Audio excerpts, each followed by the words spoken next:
L'auto rouge. Un jour, à l'heure du déjeuner, Yvan m'annonça que nous devions partir le lendemain matin à 10h pour Sousse. J'accueillis cette nouvelle avec plaisir. Je ne connaissais pas encore cette ville et nous aurions une voiture à notre disposition. Nous pourrions ainsi faire une promenade agréable en même temps qu'Yvan réglerait des questions de service. Nous serions accompagnés de 2 autres médecins, un civil et l'autre un lieutenant adjoint à Yvan, dont la femme, une amie, devait se joindre à nous au cas où elle pourrait confier sa petite fille de 2 ans aux bons soins de sa voisine.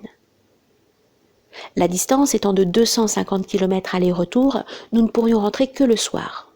Je devais m'occuper des préparatifs. Dans la nuit qui précéda ce voyage, je fis un rêve. J'arrivais au moment du départ au lieu du rendez-vous. Les voitures dévolues à notre groupe étaient stationnées, attendant leur occupant. Il y en avait 3. La première noire, la seconde grise et la dernière rouge. Yvan et son adjoint prenaient la première voiture, la femme de l'adjoint et moi la seconde, et le médecin civil la dernière. La première partit en avant et disparut rapidement. Nous nous trouvions au milieu, la voiture rouge derrière nous. Elle voulut soudain nous dépasser. Elle heurta violemment la borne à notre gauche, fit un tête-à-queue qui nous bouscula dans le fossé longeant la roue à droite.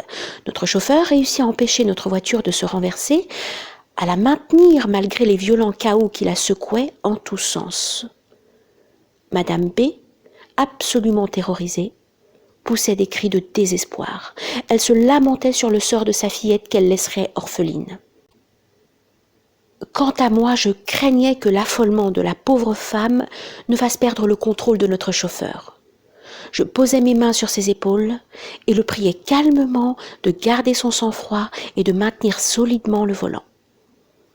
Rassuré, il parvint enfin, après de pénibles efforts, à ramener la voiture sur la route. Je me réveillai à ce moment, impressionnée par mon rêve. Ma première réaction que je suivis immédiatement fut d'aller à l'église me confesser et communier. 1 heure après, j'avais rejoint le groupe qui n'attendait que moi pour partir. Je leur fis part de mon rêve et de la cause de mon retard. Tout au plaisir de partir, personne n'avait attaché d'importance à mon rêve, sauf Yvan.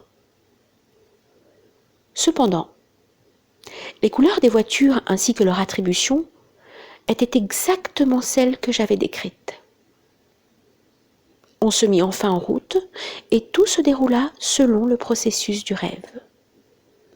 Quand nous descendîmes tous de voiture, on trouva le lieutenant B et Yvan qui avaient fait demi-tour, inquiets de ne pas nous apercevoir sur la route. Ils étaient debout autour de la voiture rouge. Ses occupants étaient sains et saufs, quittes pour la peur.